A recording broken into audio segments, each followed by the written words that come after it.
नीति निर्देशक तत्व की बात करने जा रहे हैं। जहाँ तक राज्य के नीति निर्देशक तत्व की बात है तो राज्य का नीति निर्देशक तत्व आयरलैंड के संविधान से लिया गया है।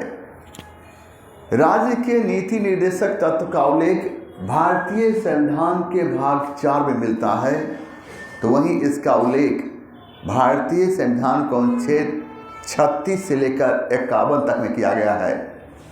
भारतीय संविधान के अनुच्छेद 36 में राज्य के नीति निर्देशक तत्व को परिभाषित करते हुए कहा गया है, राज्य का परम कर्तव्य है वह अपना नीति निर्धारित करते समय राज्य के नीति निर्देशक तत्व को लागू करे। भारतीय संविधान के अनुच्छेद 37 में इस बात का उल्लेख किया गया है, अगर राज्य अपना नीति निर्धारित करते समय राज्य के नीति निर्देशक तत्व को लागू नहीं करता है तो इसके लिए न्यायालय में चुनौती नहीं दी जा सकती है, क्योंकि राज्य के नीति निर्देशक तत्व को न्यायालय द्वारा संरक्षण प्राप्त नहीं है। भारतीय संविधान के अनुच्छेद 38 में इस बात का उल्लेख किया गया है, राज्य लोक कल्याण के लिए कार्य करेगी, कानून बना सकती है और विभिन्न प्रावधान भी कर सकती है। अनुच्छेद 38 में ही राजनीतिक, सामाजिक एवं आर्थिक अवसर सभी को समान रूप से उपलब्ध कराने की बात की गई है। अनुच्छेद 39 में इस बात का उल्लेख किया गया है, स्त्री एवं पुरुष को समान कार्य के लिए समान वेतन दिया जाएगा। तो अनुच्छेद 39 के क में उल्लेख किया गया है, सभी को निःशुल्क कानूनी सहायता उपलब्ध कराई जाएगी। अनुच्छेद 40 हमें पंचायती राज्य के गठन के विषय में जानकारी मिलती है। अनुच्छेद 41 में इस बात का उल्लेख किया गया है कि वृद्धावस्था, विकलांगता या बीमारी की अवस्था में राज्य ऐसे लोगों के कल्याण के लिए कार्य करेगी। अनुच्छेद 42 में महिलाओं के मिलने वाले प्रसूति लाभ के विषय में जानकारी मिलती है। तो अनुच्छेद 43 में इस बात का उल्लेख किया गया है, राज्य श्रमिकों के कार्य के लिए अवसर उपलब्ध कराएगा, इसके साथ ही प्रबंधन में श्रमिकों की भागीदारी को सुनिश्चित करेगा। भारतीय संविधान के अनुच्छेद 44 में समान नागरिक संहिता की बात की गई है और समान नागरिक संहिता लागू करने वाला पहला राज्य गोवा है, तो वर्तमान समय में दूसरा राज्य उत्तराखंड हो गया है।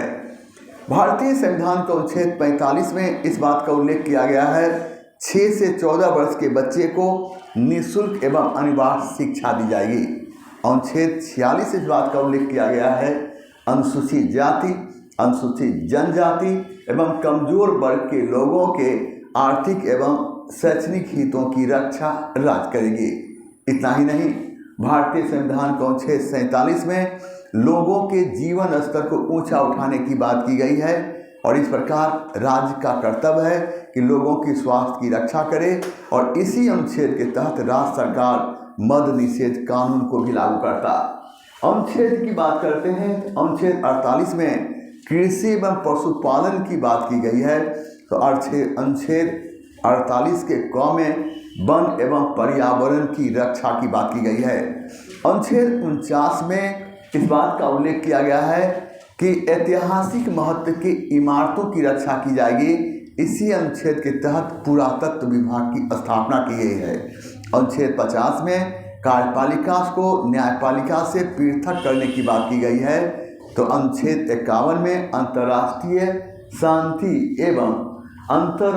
शांति एवं सुरक्षा की बात की गई है। राज्य के नीति निर्देशक तत्व से हमारे देश के संविधान निर्माताओं के दर्शन एवं सोच के विषय में जानकारी मिलती है। राज्य के नीति निर्देशक तत्व से ही पता चलता है हमारा देश एक लोक कल्याणकारी देश है। यहाँ पर प्रश्न कैसे पूछा जाएगा, आपसे यहाँ प्रश्न पूछा जाएगा, राज्य का नीति निर्देशक तत्व किस देश के संविधान से लिया गया है? तो किस देश के संविधान से लिया गया है? तो यह आयरलैंड के संविधान से लिया गया है। पूछेगा कि राज्य के नीति निर्देशक तत्व का उल्लेख भारतीय संविधान के किस भाग में है? तो भाग 4 में है। पूछेगा राज्य के नीति निर्देशक तत्व का उल्लेख किस अनुच्छेद में है? अनुच्छेद 36 से लेकर 51 में है। पूछेगा कि राज्य के नीति निर्देशक तत्व को परिभाषित किया गया है किस अनुच्छेद तहत? अनुच्छेद 36 के तहत परिभाषित करते हुए कहा गया है कि राज्य का परम कर्तव्य है कि वह अपना नीति निर्धारित करते समय राज्य के नीति निर्देशक तत्व को लागू करे। लेकिन अनुच्छेद 37 में किस बात का उल्लेख किया गया है? अगर राज्य अपना नीति निर्धारित करते समय राज्य की नीति निर्देशक तत्व को लागू नहीं करता है तो इसके लिए न्यायालय में चुनौती नहीं दी जा सकती। अनुच्छेद 38 में किस बात का उल्लेख किया गया है? राज्य लोक कल्याण के लिए कानून बनाएगी और साथ ही यह उल्लेख किया गया है कि राज्य सभी को राजनीतिक, सामाजिक एवं आर्थिक अवसर समान रूप से उपलब्ध कराएगा। अनुच्छेद 39 में इस बात का उल्लेख किया गया है स्त्री एवं पुरुष को समान कार्य के लिए समान वेतन दिया जाएगा। पूछेगा किस अनुच्छेद तहत निःशुल्क कानूनी सहायता की बात की गई है? तो अनुच्छेद 39 के क के तहत। पूछेगा कि अनुच्छेद 40 में किस बात का उल्लेख है? तो पंचायती राज के गठन के विषय में जानकारी मिलती है। पूछेगा अनुच्छेद 41 से क्या? तो वृद्धावस्था, विकलांगता या बीमारी की अवस्था में ऐसे लोगों के कल्याण के लिए राज्य काम करेगी।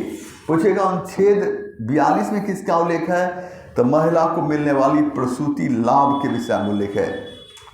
पूछेगा अनुच्छेद 43 में किस बात का उल्लेख है? श्रमिकों के कार्य के अवसर उपलब्ध कराए जाएंगे, साथ ही प्रबंधन में श्रमिकों की भागीदारी सुनिश्चित की जाएगी। पूछेगा अनुच्छेद 44 में किसका उल्लेख है? तो समान नागरिक संहिता का उल्लेख है और समान नागरिक संहिता लागू करने वाला पहला राज्य गोवा है। वर्तमान समय में दूसरा राज्य उत्तराखंड हो गया है।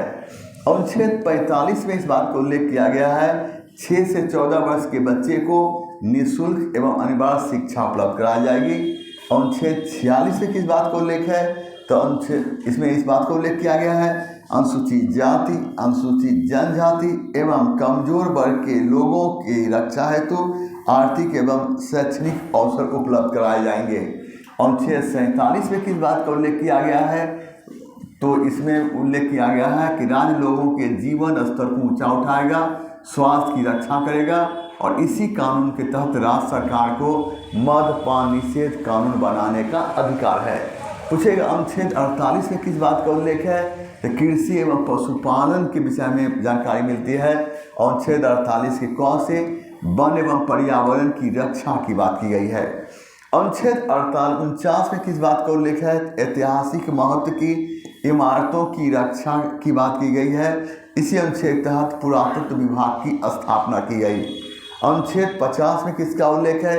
कार्यपालिका को न्यायपालिका से पृथक करने की बात की गई है। अनुच्छेद 51 में अंतर्राष्ट्रीय शांति एवं सुरक्षा की बात की गई है। अंतर्राष्ट्रीय शांति एवं सुरक्षा की बात की गई है। तो ज़्यादातर यह भी प्रश्न पूछा जाता है कि हमारे नीति निर्माता, हमारे संविधान निर्माताओं की सोच दार्शनिक थी या उनकी कैसी सोच थी, यह किससे पता चलता है? तो राज्य के नीति निर्देशक तत्व से। आपसे यह भी प्रश्न पूछा जाएगा कि मेरा देश एक लोक कल्याणकारी देश है, यह किससे पता चलता है? तो राज्य के नीति निर्देशक तत्व से।